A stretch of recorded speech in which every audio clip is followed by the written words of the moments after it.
and today we're going to be planting the autumn-inspired kit exclusive to Pigment. First of all, I want to show you all the items that are going to be coming in your kit. We have our spoon, which is really handy for planting, applying soil. Love the spoon. We also have the syringe, which is great for watering. I'll tell you about that at the end of the video. You have your vessel, either in a 4.5 inch or a 6.5 inch, depending on the kit that you purchased. And then we have our two kinds of sand, as well as our fun extras. We have the ceramic mushrooms, as well as the dried flowers. Depending on the size of the kit you purchased, you'll either receive 4 or 6 succulents. All right, so now we're ready to plant. Your first step will be to fill your vessel all the way up to the top with soil. And really, you want to make it bountifully full so that when you pack your plants in, all the air pockets will disappear. I also like to shape the soil so there's a slight mound in the center. I feel that creates nice dynamic height for my planting, as well as room for the sand to sit at the edges, which I'll explain later. So here at Pigment, we have 3 kinds of plants we like to use in our plantings. We have our thriller, our filler, and our spiller. Basically, they're different concepts to create a dynamic arrangement that's full of movement and interest. Your thriller is typically going to be the plant that you plant first. It's going to be your largest plant. It's going to be a real statement piece.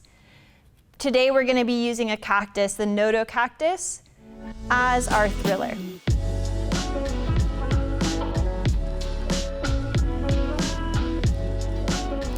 So what I like to do with the cacti is really remove all the soil from the roots of the plant. And to get the plant to release, I like to squish the pot a little bit, just to kind of break the soil to get it to release easier.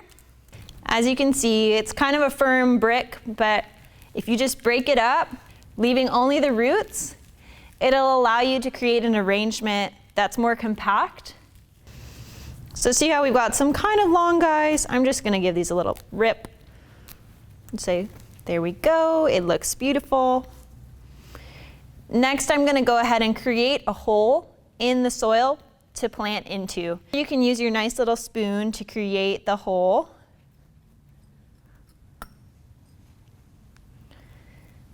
Once you've done that, you can go ahead, put your plant in. I like to really tuck it in there, and if you handle your cactus from the roots, you're not as likely to get poked. So once I feel like I like where it is in the planting, I'll move the soil and kind of compact it around the root ball of the cactus so that it's firmly planted. And once I feel like it's not too wiggly and it's well planted, I'll go ahead and add my next plant. So here, I'm going to be using the Bashful. And once I have all the soil removed from the root ball, once again, I'll dig my hole. And you want to, think about the composition, where you'd like your plant to be in relation to your thriller. I think I want mine right here. So then I'm going to tuck it in as close to my thriller as possible. And again, add soil if needed to help really plant it. Next, I'm going to be adding my spiller plant.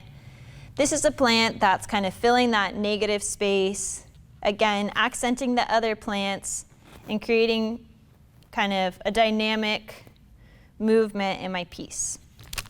So I'm going to go for this little beauty, the Echeveria purpusorum. Ta-da! Now with this one, I like to make sure that there's not chunks of soil trapped in the crevices of the plant before I plant it. So if I see any soil, I'll blow on it to try and dislodge any little extra bits or you can use the back of your spoon to gently remove any pumice or anything that might be in the crevices, just to give it that really polished look.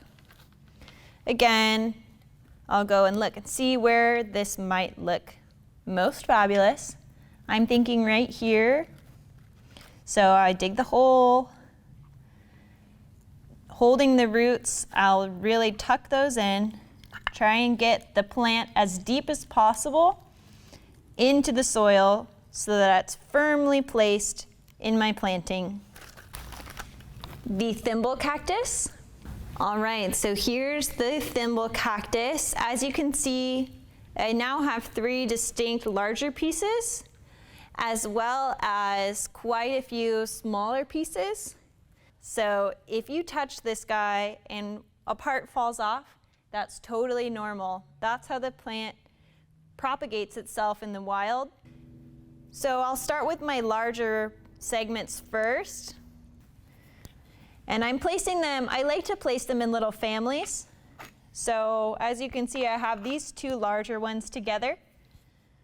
I'm gonna go in and add some smaller guys down low.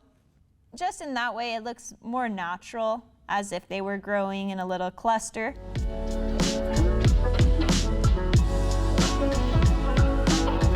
Once I have it all clean, I'll again use my spoon, kind of cleaning it off if it has any dirt on it. And I will go ahead and apply my first layer of sand. Using the spoon, I apply the sand underneath the base of the succulents. And I really like to pack it in so it has that nice foundation of sand. Again, if you feel one of your plants is sagging or wiggling a little bit, you can lift it up and apply the sand directly under it to kind of prop it up and really get it feeling secure in the planting. And again, I'll press the sand down as well to really compact. In areas that are a little bit tighter, I'll apply the sand and then use the back of the spoon to get it in there, particularly with the cactus spines. I find that's to be really helpful. And if I see anything in the center of my planting, like a little root sticking out, again, I'll use the back of the spoon to really tuck that in. Once I feel that I've applied adequate sand to cover the soil, I'll go ahead and brush off the edges and just get it really tucked into the rim of my pot. And if it's on the succulent, I'll just kind of blow it off gently. Once I'm satisfied with that, I'll move on to my second accent sand. This sand is called Kriva. We use this sand to create more of a landscape look. Here we're just applying it in small sections to create kind of this natural look. And I really try and tuck it into the base of the plant so that it looks like it's spilling out from the center.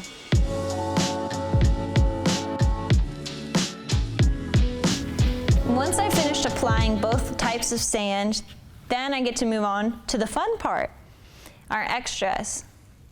I like to start with the mushrooms, the larger focal piece. The bigger one, I typically tend to put in the center. I like to create the most height in the center of the piece. I feel like that creates almost a bouquet look, and it really is just pretty. So I think I'll tuck this guy right here in the center. And its friend, I'm gonna keep nearby because I think that looks sweet. But you can put yours wherever you feel is fun. Once I have those, I'm gonna go in and add my dried flowers. These are really fun for filling in any space that you couldn't fill with the plants or with the sand, just to really disguise any of that soil. And I'll go ahead and sprinkle these about my planting wherever looks festive. Again, I like to place these securely in the soil so they don't get knocked out. All right, and there it is, our beautiful little planting.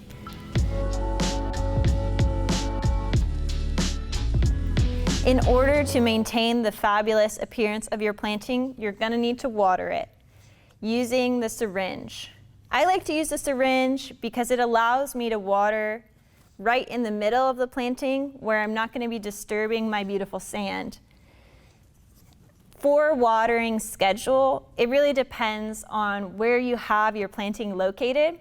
If you have it outdoors or in a really hot, bright environment, you're gonna wanna water it once every 2 weeks. Whereas if your planting is in a darker or indoor, colder environment, you'll really wanna water it closer to once a month. Other than that, your planting is ready to rock and looks fabulous. Thank you so much for joining us today. And once again, my name is Rose with Pigment. Take care.